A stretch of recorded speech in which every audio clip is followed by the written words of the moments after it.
그렇게 생각하던 중 어느 날 산책을 하다 문득 기억 속에 영원히 각인된 장소를 떠올렸습니다. 거기서 하나뿐인 가장 소중한 친구를 보았는데 그는 누군가에게 죽임을 당했습니다. 슬퍼하며 허리를 굽혀 그를 보니 그 손은 거친 쇠못으로 뚫려 있었고 발도 그처럼 찢겨 있었습니다. 죽은 얼굴은 너무도 처참해서 보고 있기가 힘들 정도였습니다. 몸은 굶주림으로 야위어 있었고 등은 채찍에 맞아 피투성이었습니다. 머리 주변에는 가시에 찔린 상처가 선명하게 보였습니다. 저는 이 친구를 너무도 잘 알고 있었기에 몸서리칠 수밖에 없었습니다. 그는 아무 잘못도 없었고 순수하고 지극히 거룩했던 이였습니다. 누가 그를 해쳤단 말입니까? 그는 아무도 해친 적이 없는데 말입니다. 평생토록 선한 일을 했던 분입니다. 병든 자를 고치시고 줄인 자를 먹이시며 죽은 자를 살리셨습니다. 이런 일을 한 것이 죽임을 당할 만큼 잘못되었단 말입니까? 그는 사랑 말고는 입에 담은 적도 없습니다. 그의 얼굴은 처량하고 슬픔과 고통으로 일그러졌으나 그럼에도 사랑이 가득하였습니다. 도대체 어떤 질 나쁜 악한이 그와 같은 이의 손에 못을 박았단 말입니까? 저는 이렇게 중얼거렸습니다. 그 나쁜 놈들은 어디로 도망간 거지? 누가 감히 이러한 분을 죽였단 말이야. 잔혹한 압제자를 암살한 사람이라면 용서받을 수도 있을 것입니다.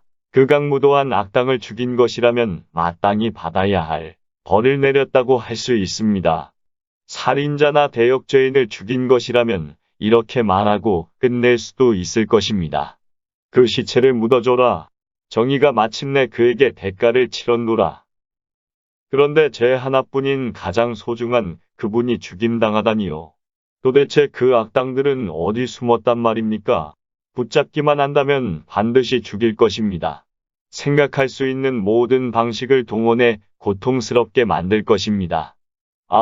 분노와 복수심에 휩싸여 그 살인자를 찾기만 한다면 무슨 짓이라도 저지를 것만 같습니다. 그렇게 그분의 시신을 바라보고 있을 때 어디선가 발걸음 소리가 들렸습니다. 귀를 기울여 보니 그 살인자가 가까이 다가오고 있다는 것을 깨달았습니다. 저는 어둠 속을 더듬으며 그자를 잡으려 애썼습니다. 겨우 그자를 발견해 잡으려고 손을 뻗었지만 붙들 수 없었습니다. 그는 제가 손을 뻗어 붙잡기에는 너무 가까이 있었기 때문입니다. 마침내 제 자신의 멱살을 부여잡고 이렇게 외쳤습니다. 이놈, 드디어 잡았구나. 결국 그는 제 마음속에 있었습니다.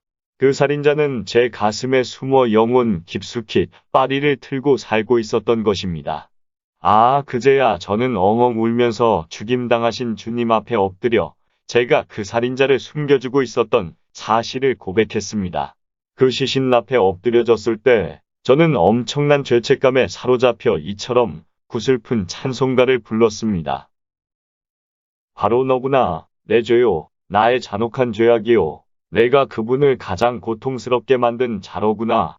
나의 범죄함 하나하나가 못이 되어 찔렀고 나의 불신앙 하나하나가 창이 되어 찔렀구나. 주님을 십자가에 못 박으라고 외치던 군중 사이에 그 고통스러운 행진을 뒤따르며 슬피 울던 은혜 받은 영혼도 있었습니다. 갈보리 십자가를 짊어지신 구세주를 상상하며 저는 주님을 뒤따르던 경건한 여인들과 함께 슬피 울었습니다. 그 여인들이 슬피 운 것은 죄 없이 학대당하고 선을 행하다 박해받으며 사랑을 베풀다 피 흘리고 죽기까지 순종하신 주님을 위해서였습니다. 그런데 저는 그들이 흘린 눈물보다 훨씬 더 많은 눈물을 흘려야만 했습니다. 제가 지은 죄가 채찍이 되어 그 거룩한 어깨를 찢어발긴 것입니다. 제가 지은 죄가 그 머리에 가시 면류관을 씌워 피 흘리게 한 것입니다. 제가 지은 죄가 십자가에 못 박아라 라고 외쳤고 그분의 어깨에 십자가를 짊어지게 한 것입니다. 그분의 죽음 자체만으로도 영원히 슬퍼할 일이지만 그분의 죽음이 나 때문이며 내가 바로 그 살인자였다는 사실은 무한히 솟구치는 샘처럼 쏟아지는 눈물로도 턱없이 부족할 만큼 비통한 일이었습니다. 그 여인들 역시 사랑의 눈물을 흘릴 만한 충분한 이유가 있을 테지만 저는 그보다 훨씬 더 많은 이유가 있습니다. 주님은 나인성의 과부에게 죽은 아들을 되살려 주셨지만 제게는 새로운 피조물이 되는 은혜를 주셨습니다. 주님은 베드로에게 장모의 열병을 고쳐주셨지만 제게는 지독한 죄의 질병을 고쳐주셨습니다. 주님은 막달라 마리아에게서 7 귀신을 쫓아내 주셨지만 제게서는 한 군단의 귀신을 쫓아내 주셨습니다. 주님께서 마리아와 마르다를 자주 방문하셨지만 저와는 함께 거하십니다. 주님의 어머니는 그분의 육신을 품었지만 제게는 영광의 소망을 품게 하셨습니다. 제가 받은 은혜는 이 거룩한 여인들에게 절대 뒤처지지 않으며 그만큼 감사와 슬픔도 뒤처지지 않습니다. 사랑과 슬픔으로 나뉜 마음으로 그분의 발을 눈물로 씻기리라. 변함없이 마음속에 자리 잡은 날 위에 돌아가신 주님을 위해 울리라. 윌리엄 헌팅턴이 자서전에서 고백하길 그가 살면서 느꼈던 가장 가슴 저미던 순간은 하나님의 은혜로 깨달음을 얻고 난 후에 하나님께서 너무도 불쌍하게 느껴졌던 때였다고 말했습니다. 하나님께 불쌍하다는 표현이 다른 곳에서도 쓰였는지는 모르겠지만 어쨌든 너무 충격적인 표현이었습니다. 저는 그보다 하나님께서 그런 취급을 받은 것이 너무 안타까웠다고 말했을 것입니다. 친구들에게 따돌림 당하고 무시당하는 사람이 많다고 하더라도 영원하신 하나님만큼 무시당했던 이가 또 있겠습니까? 멸시와 조롱을 당하는 사람이 많다고 하더라도 하나님만큼 멸시당했던 이는 없습니다. 잔인하게 취급당한 사람이 많다고 하더라도 하나님만큼 잔혹한 대우를 받은 이는 없습니다. 저 역시 한때 주님을 멸시했습니다. 주님께서 마음 문을 두드렸지만 저는 열어드리지 않았습니다. 주님은 아침마다 저녁마다 수없이 방문하셨습니다. 성령님을 통해 말씀하시며 제 양심을 찌르셨습니다. 벼락이 내리치듯 율법이 제 양심을 내리쳤을 때 저는 그리스도께서 잔인하고 냉정한 분이라고 오해했습니다. 주님을 그토록 미워했던 자신을 도저히 용서할 수가 없습니다.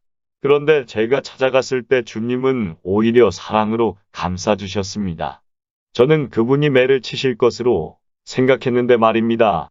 화가 나서 주먹을 불끈 쥐신 것이 아니라 따뜻하게 2 팔 벌려 맞아주셨습니다. 저는 주님이 번개 같은 눈으로 노려보실 것이라고 생각했습니다.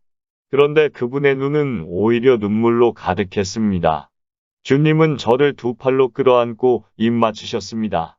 주님은 제 영혼이 기쁨의 노래를 부르게 하셨습니다. 잃어버린 아들을 되찾은 기쁨의 주님의 교회에는 즐거운 노래가 울려 퍼졌습니다. 하나님의 복음에는 설명할 수 없는 능력이 있습니다. 한때 저는 손과 발이 묶여 저항도 할 수 없는 상태로 야생마 같은 정욕에 끌려다니며 제 영혼을 삼키려는 지옥의 늑대들에게 쫓겨다녔습니다. 그때 어떤 힘센 손이 그 야생마를 멈추게 하고 묶인 손을 풀어 자유롭게 해주었습니다. 이처럼 복음은 엄청난 능력을 갖추고 있습니다. 오직 복음의 능력을 체험한 사람만이 그것이 얼마나 위대한지 알 수 있을 것입니다. 한때 저는 견고하고 오래된 죄의 성에 숨어서 자신의 선행을 의지하며 살았습니다. 그때 어떤 이가 트럼펫을 불며 성문을 열라고 재촉했습니다. 저는 화가 나서 그에게 욕을 퍼부으며 절대로 들어오지 못한다고 윽박질렀습니다. 그 후에 사랑이 가득한 모습을 한 어떤 분이 나타났습니다. 그분의 손과 발에는 못자국이 있었습니다. 그분은 거대한 망치처럼 십자가를 들어올려 성문을 내리쳤습니다. 처음 내리쳤을 때 제가 가졌던 편견의 성문은 크게 요동하였고 2번째 내리치자 더욱 흔들렸으며 3번째에 결국 성문은 부서지고 그분께서 들어오셔서 이렇게 말씀하셨습니다. 일어나 내 발로 서라. 내가 너를 영원한 사랑으로 사랑하였노라. 복음은 정말로 엄청난 능력을 지녔습니다. 복음은 새벽에 맺힌 이슬처럼 신선하고 반짝거리면서 그 능력과 영광은 영원합니다. 그런 복음의 능력을 성령님께서 제 마음으로 느낄 수 있도록 해주셨습니다. 복음은 저를 굴복하고 엎드러지게 할 만큼 강력했습니다. 그분의 값없이 베푸시는 은혜가 처음부터 마지막까지 나의 사랑을 독차지했고 내 영혼을 굳게 붙들었다.